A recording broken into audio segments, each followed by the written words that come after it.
The scent of rain on cold stone was the first thing she remembered, always, and the scratch of stiff brocade against skin still childishly thin, the threads of silver and gold woven into a cage around her ribs. She could still feel the weight of it, a beautiful shroud for an innocence about to be slain. The memory was not one, but many, a tapestry of girls stitched together by the same gilded terror, their faces blurring into a single wide-eyed stare in the flickering torchlight. My name is Agnes, and I have outlived them all. My hands, now gnarled with age and spotted like a thrush's egg, were once nimble enough to braid the hair of queens. I have brushed silks that whispered of distant lands, and wiped tears that held the weight of kingdoms. Here, in the quiet chill of the scriptorium, where the only sounds are the sigh of the wind through the abbey's arrow slits and the scratch of my quill on vellum, I write the stories that the male chroniclers discard. They write of battles and successions, of treaties sealed in ink and wax. I write of the blood that truly sealed them, shed not on a battlefield, but on the fine linen sheets of a canopied bed. I closed my eyes and I am back in sun-drenched Aquitaine, the air thick with the perfume of lavender and ripening grapes. Eleanor was 15, a flame of a girl with hair like spun copper, and a spirit that bucked against any rain. She was the Duchess, a prize of immeasurable wealth, and her inheritance was a target painted on her back. When her father died, the King of France moved faster than any wolf. His son, Louis, a boy of 17 with the pale, prayer-softened face of a monk, was her intended. The wedding in Bordeaux was a spectacle of roasted peacock and troubadour songs, a riot of color and noise designed to mask the cold transaction at its heart. That night, I helped her undress. Her fingers, usually so sure as they plucked a lute or held the reins of her falcon, trembled as she fumbled with the clasps of her sapphire gown. "He seems gentle, Agnes," she whispered, her voice a fragile thread in the cavernous chamber. Gentle. It was a word one used for a faun or a priest, not a husband.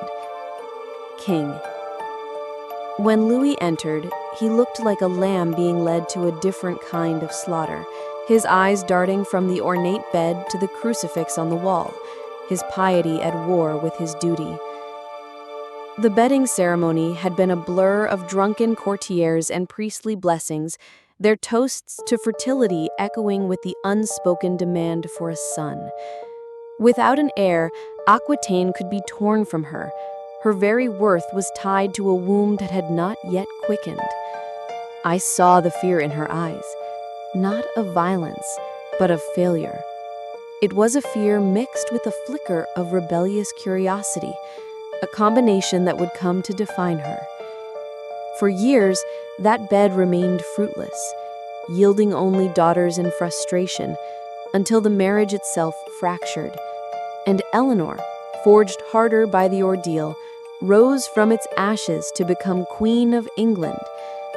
But I remember the girl, not the legend, the one who clutched my hand in the humid Bordeaux night, a silent plea passing between us before the heavy curtains were drawn shut.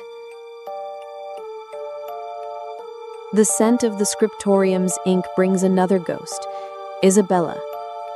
We called her the she-wolf of France later, a name earned in rebellion and blood.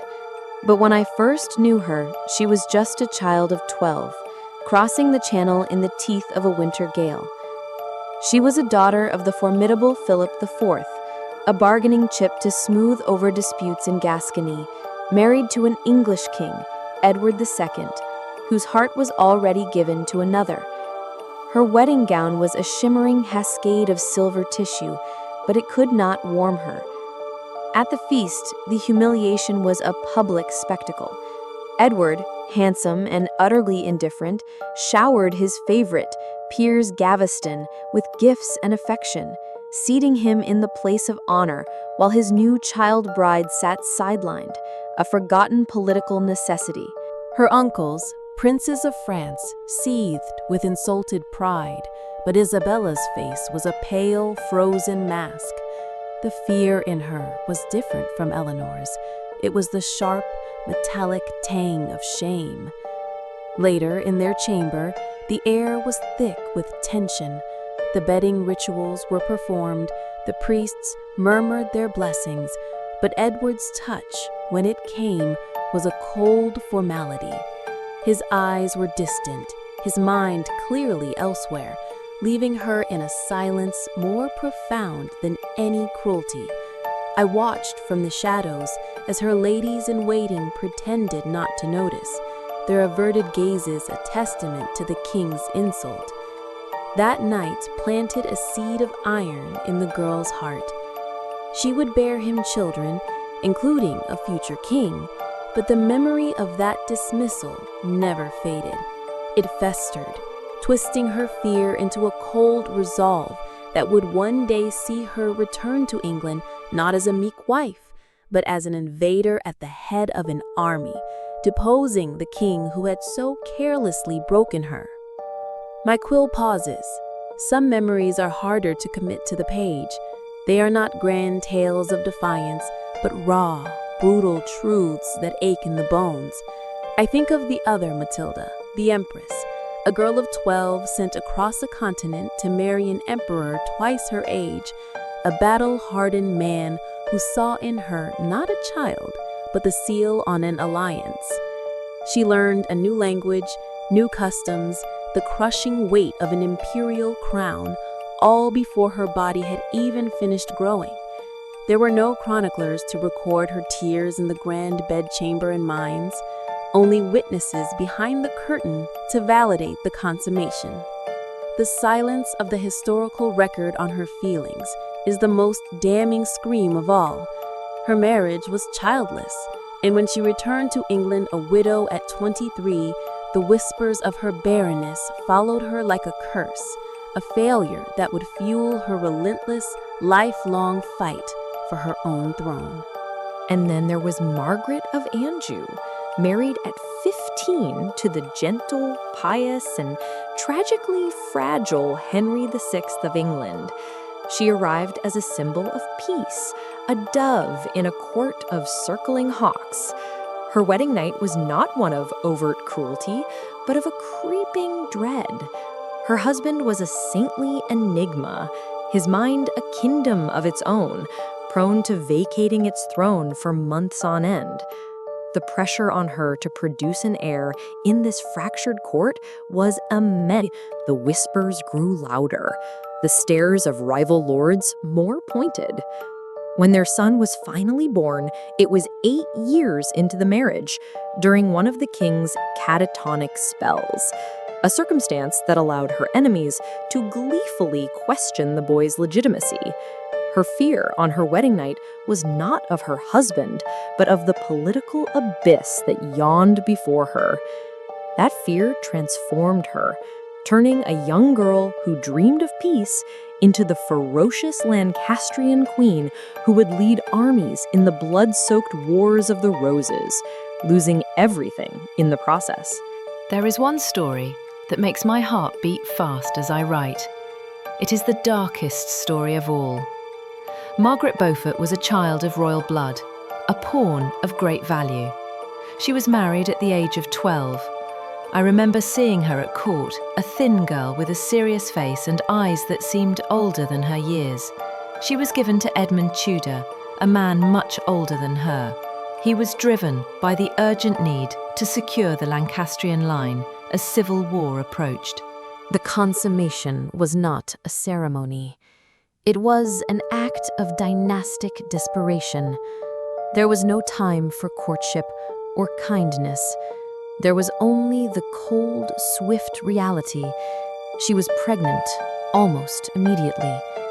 Then, before the child was even born, Edmund was dead, struck down by the plague. Margaret was a widow and an expectant mother at 12, alone in a Welsh castle with only her terror for company. The birth, God forgive us, the birth nearly destroyed her. I was not there, but I heard the accounts from the women who were. A 13-year-old body, not yet a woman's, racked with an agony that lasted for days. The child, a boy, was born, but the ordeal shattered her small frame. It left her permanently scarred, unable to ever bear another. That single, traumatic night and the brutal birth that followed defined her entire existence.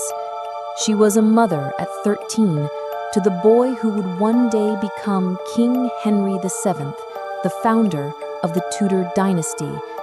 Every breath she took from that day forward, every political maneuver, every strategic marriage she made for herself was for him.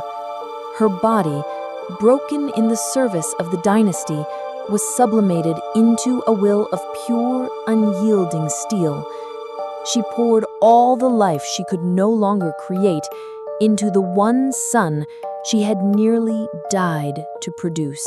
I dip my quill again, the ink black as the night in that Pembrokeshire chamber. These stories are not separate, they are one. They are the story of Eleanor's ambition born of frustration, Isabella's vengeance born of humiliation, Matilda's strength born of loneliness, and the two Margaret's resilience born of absolute terror. They were queens, yes. Their likenesses are struck on coins and carved in stone, but they were, first, girls, sent into the dark with only the thin shield of their titles to protect them. The first rays of dawn are now creeping through the high arched window, turning the gray stone to a soft rose. My candle has wept its last waxy tear. I look down at the pages filled with my spidery script. It is not a history of England or France. It is a chronicle of fear, a testament to the silent battles fought in the velvet darkness of the royal bedchamber. It is the story of how a girl's innocence becomes the seal on an alliance, how her body becomes a vessel for heirs, and how from that crucible of dread and duty a queen is forged, not by the crown placed upon her head, but by the night she survived beneath it.